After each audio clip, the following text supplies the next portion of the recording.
Hi there. If you're watching this, you may be considering converting to Islam, and it may seem like a good idea to you at the moment. After all, you've probably been told that the word Islam means submission, and that this simply refers to submission to God.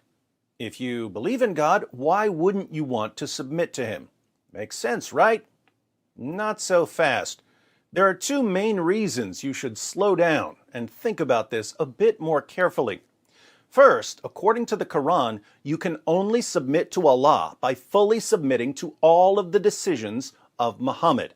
In chapter 4, verse 65 of the Quran, Allah declares, "But know, by your Lord, they can have no faith until they make you, O Muhammad, judge in all disputes between them, and find in themselves no resistance against your decisions, and accept them with full submission."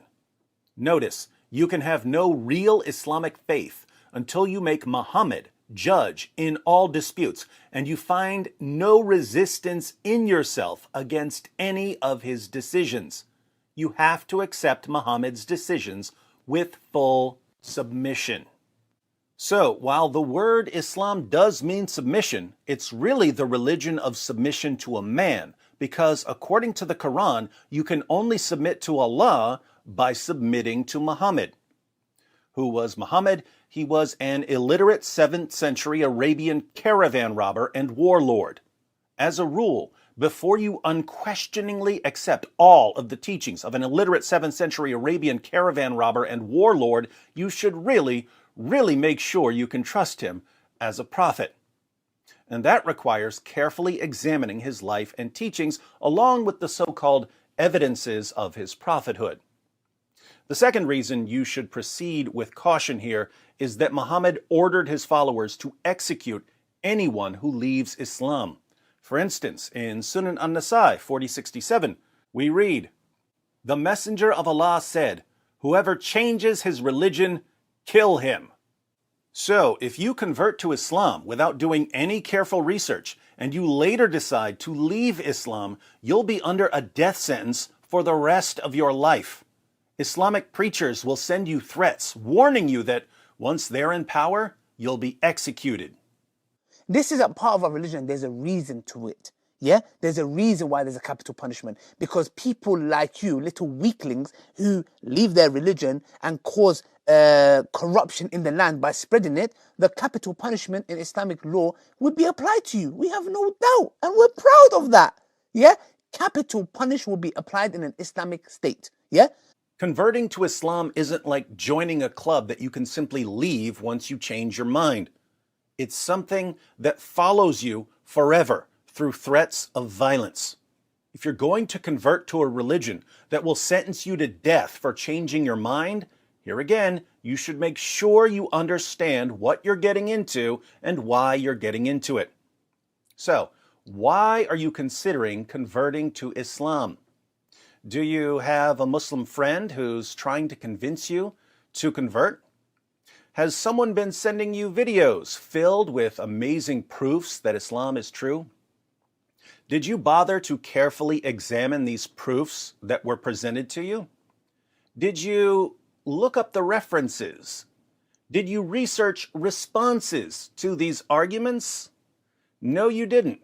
Because if you had carefully examined the arguments for Islam, we wouldn't be having this conversation right now. You wouldn't be thinking about converting. What would you find if you took a closer look at any of these arguments for Islam? Muslim preachers and apologists claim that the Quran is filled with amazing scientific insights that couldn't possibly have been known in the 7th century. Do yourself a favor. Look up the verses and see what they actually say. They never say what the Muslim preachers and apologists claim they say.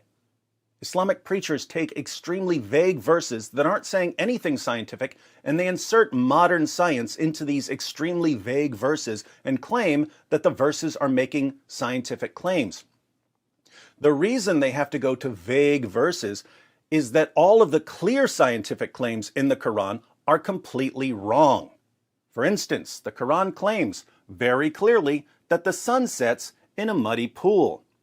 In a passage about the travels of someone named Dhul Qarnayn, usually thought to be Alexander the Great, we read in verses 85 to 86 of chapter 18, "So he followed away until, when he reached the setting place of the sun, he found it setting in a spring of black, muddy, or hot water, and he found near it a people." The Quran claims that the sun sets in a muddy pool, which means that the sun is much smaller than the earth, and that there are people who live there. If you ask your Muslim friends about this, they'll tell you that you have to reinterpret the passage. They'll say that the Quran is only claiming that Dhul Qarnayn saw a reflection in a pool of water and that it appeared to him as if the sun were setting in that pool. The problem with this reinterpretation is that Muhammad himself claimed that the sun sets in a pool of water. Sunan Abu Dawud, 4002. It was narrated that Abu Dar said, "I was riding behind the Messenger of Allah while he was on a donkey, and the sun was setting. He said, 'Do you know where this sun sets?' I said, 'Allah and his messenger know best.' He said, 'It sets in a spring of warm water.'" There's nothing about Dhul Qarnayn here, so this can't be referring to something Dhul Qarnayn saw. This is Muhammad telling his companions what happens to the sun when it sets. Like Allah in the Quran, Muhammad claims that the sun sets in a pool of water. You'll find these kinds of things all over the Quran. The Quran claims that semen is formed between the backbone and the ribs, that the earth is flat, that there are 7 earths, that the sun orbits the earth, that human embryos are blood clots, that the sky would fall on the earth if Allah didn't hold it up, and that stars are missiles that Allah uses to shoot demons who try to sneak into heaven. Did your Muslim friend bother telling you any of this? Here again, if you bring up these verses to a Muslim preacher, he'll tell you that you have to reinterpret them. Notice, you have to reinterpret all of the clear scientific claims of the Quran because they're all wrong. Then you have to insert modern science into hopelessly vague verses in order to get the scientific miracle. Is this a good reason to submit to all of the decisions of an illiterate 7th century Arabian caravan robber and warlord? Perhaps you've been told about the miraculous preservation of the Quran. There's only one Quran, perfectly preserved right down to the letter from the time of Muhammad. Let me guess, whoever told you about the miraculous preservation of the Quran didn't bother telling you that, according to Muslim sources, entire chapters of the Quran were lost because Muhammad's companions were too lazy to recite them. He didn't bother telling you that hundreds of verses were lost because the only people who had them memorized died in battle. He didn't bother telling you that verses were eaten by a sheep. He definitely didn't show you Sunan Ibn Majah, 1944. It was narrated that Aisha said, "The verse of stoning and of breastfeeding an adult 10 times was revealed, and the paper was with me under my pillow. When the Messenger of Allah died, we were preoccupied with his death, and a tame sheep came in and ate it." Those verses were part of the Quran. They're not in the Quran today. What happened to them? Muhammad's wife Aisha had the only copy, and a sheep ate it. So Allah couldn't protect the Quran from a sheep. According to Muslim sources, Uthman, the third of the rightly guided caliphs, had to burn countless copies of the Quran to cover up all the differences. And even that didn't work because there are still different versions of the Quran even today. Muslim scholars are now being forced to admit that there are different versions of the Quran. Today, most Muslims read the Quran in a text that is referred to as the Egyptian edition of 1924. But this is not the only text of the Quran that is read throughout the world. In other words, if you were to compare 2 printed Qurans, you're going to see differences between them. And this is something that many people are unaware of and many people have heard but are not fully familiar with, especially those who have been exposed to some of our brothers who live in Algeria or Morocco or other North African countries. They recite the Quran in a slightly different way. Not just a voice or not just a speaking style, but also changes in letters and words and harakat. And it's very clear to you and to every single very advanced student and specialist that the standard narrative has holes in it. That's what I'm going to say. On what planet is this a good reason to make an illiterate 7th century Arabian caravan robber and warlord the ultimate authority on everything you think or do?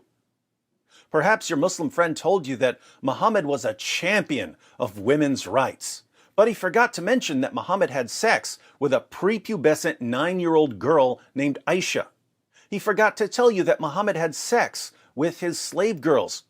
He forgot to tell you that Muhammad allowed his followers to beat their wives into submission and to rape their female captives and to hire prostitutes. Perhaps your Muslim friend told you that Islam must be true because it's spreading so rapidly. I have no idea why something growing rapidly would mean that it's true, but I bet your friend didn't tell you why Islam is growing so rapidly.